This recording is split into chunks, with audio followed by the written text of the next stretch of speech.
Hi you guys, I'm going to be doing a Transformers 1 movie review. So here are my first impressions. Transformers 1 is supposed to be the first of its kind, being the first animated Transformers movie ever, supposedly being action-packed with light humor. It is also supposed to be a prequel to the main Transformers storyline that a majority of people know, taking place on Cybertron. This time diving more into the origins of Optimus Prime and Megatron, although in this movie they're first introduced as Orion Pax and D16, voiced by Chris Hemsworth and Brian Tyree Henry. Going into the movie, not gonna lie, I was looking forward to it based on what I seen in the initial trailer and based on just all the information that I was able to gather when I watched it. From the animation style, the storyline, the plot, and the energy of the movie, I knew it was either gonna be a good movie or a must-watch based off how entertaining the trailer was. I could tell they put a lot of love and effort into the project based on how everything was done. Not to mention, I was already starting to hear and see a lot of good things on social media, so it was already starting to look good going into the movie, basically. The film was directed by Josh Cooley, who I'm a huge fan of, who has done work for Disney and Pixar like Inside Out, Toy Story 4, and Up. The movie starts off with Orion Pax looking at old archives, understanding the origin and the understanding of how Cybertron came to be. And afterwards, in the beginning, I started to be a little bit lost. I was a little confused. I wasn't keeping up with the pacing of how everything was going, and I also wasn't understanding where the direction of the movie was going to go, but I was curious to see what was going to happen. Then at this point, I really started to appreciate the real honest, down-to-earth brotherlyhood of Orion Pax and D16, especially when they snuck into the Icon 5000. It felt like something I had never seen before, which I admired so much and appreciated. It was absolutely phenomenal. The getting into the actual race was absolutely sick. I love the way they made cinematic shots in the race. They really enhancing the entire experience, watching it through and through. And then when they got to the point that they took the hypervent and just paused, bro, it was hilarious. I was dying. I was very genuinely surprised at this point of the movie. And then their determination to be different and stand out was absolutely amazing. Like they reinforced it so much in the beginning to the point where it wasn't too much, but it was also very, very enticing, and like it drew you into the movie itself because of how determined they were just to stand out. And so that part I also thought was phenomenal. Oh my gosh, and then B127, or I should say Badassatron, was absolutely hilarious. By far the highlight of the movie in my opinion. It by far would not have been as good of a movie if he was not in it, period. At first I thought it was going to be cringy and he was just going to make a whole bunch of jokes that just weren't going to land. But genuinely, I was surprised as to how great he was and like just how great of an addition he added to the movie. Towards the middle of the film, I started to realize how great a lot of the shots were done. They were done very cinematically to enhance the entire experience of what you were watching at the time. In the beginning, I started to be in awe during some parts, just being like, wow, like this is crazy. I really started to embrace a lot more parts of the movie than I would have otherwise. Then at this point in the movie, we finally got to see who the villains were. The Quintessons. I had never seen or heard of them prior to the movie, so it was definitely interesting to see another species in the Transformers universe, aside from the humans and the actual Transformers themselves. And then I also thought they looked very interesting, I guess you could say is the word I would use. In terms of the sense that they looked very organic and just very different aside from the Transformers, which kind of makes sense because it's a different space, or it's a different life that exists outside of that planet, so it makes sense just for them to be different and just organic looking.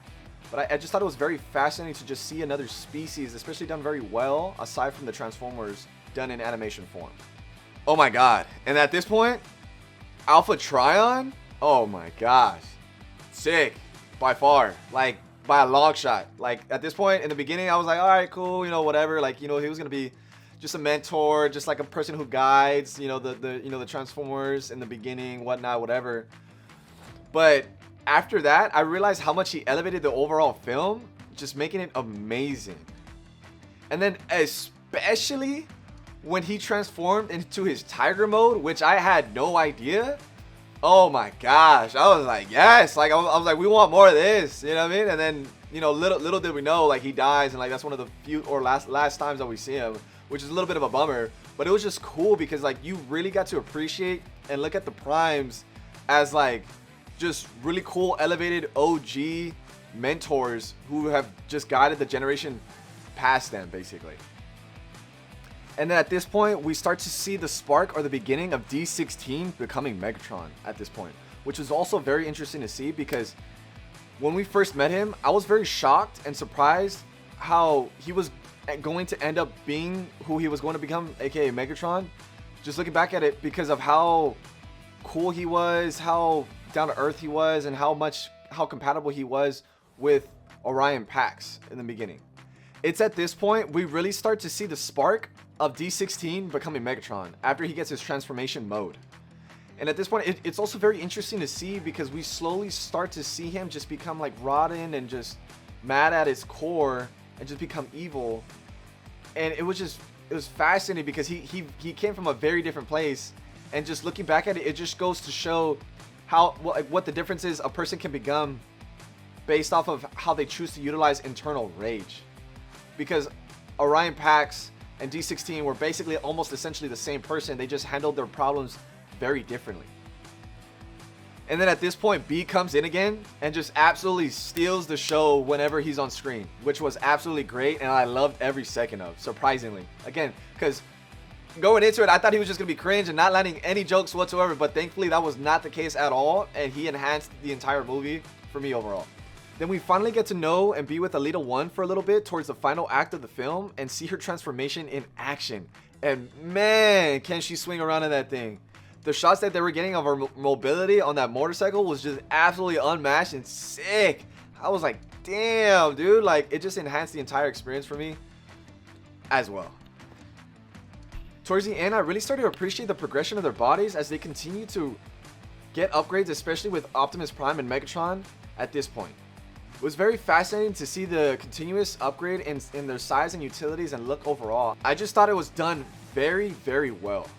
After everything settled, the ending shots were just absolutely beautiful and gorgeous. Just done with so much care. Like there was so much quality in this movie from start to finish. You were just able to tell that they really put a lot of love into this entire project. I ended up leaving the movie just saying that, wow, like that entire thing was just absolutely sick.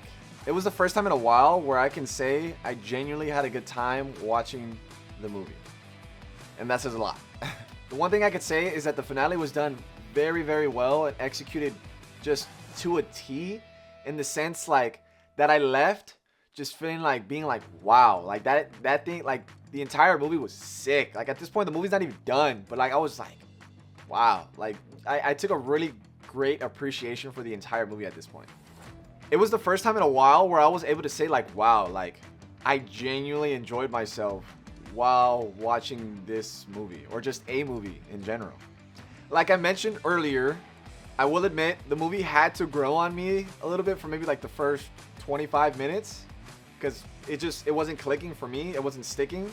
But I mean, I would say that's understandable. I'd probably say that's the biggest negative, which is not really a negative at all. But again, the end ended up being absolutely great. Oh my gosh. And then especially with that final shot of Optimus Prime becoming who he's supposed to be, and like there's just the zoom in with his voice and everything. My goodness. It was just it tied everything together, and I was like, wow. Like it made me really appreciate the movie on a different level. Overall, I thought Transformers was a badass kicking movie with some deep scenarios sprinkled in with a little bit of humor coming from B, and it was just great. That's my final take. Overall, I would recommend you guys check it out and you guys watch it. I would highly recommend. If I had to give the movie a rating, I would give it maybe like a 9.5. Surprisingly, I was going into it thinking it was gonna be maybe like an 8 at its best. But overall, I would highly recommend the movie, especially if you're Transformers fans. If you're a Transformers fan in the slightest, you're gonna absolutely love this movie. Surprisingly, because again, I'm a huge Transformers fan. But I'm not a big fan of the animation. Like just going into it looked great, but it wasn't my preference. And surprisingly, I came out loving the animation even more because of what they were able to do and accomplish. It was absolutely amazing. Aside from that, that's pretty much it for me. So I hope you guys enjoyed this video, and I'll catch you guys in the next one. Peace.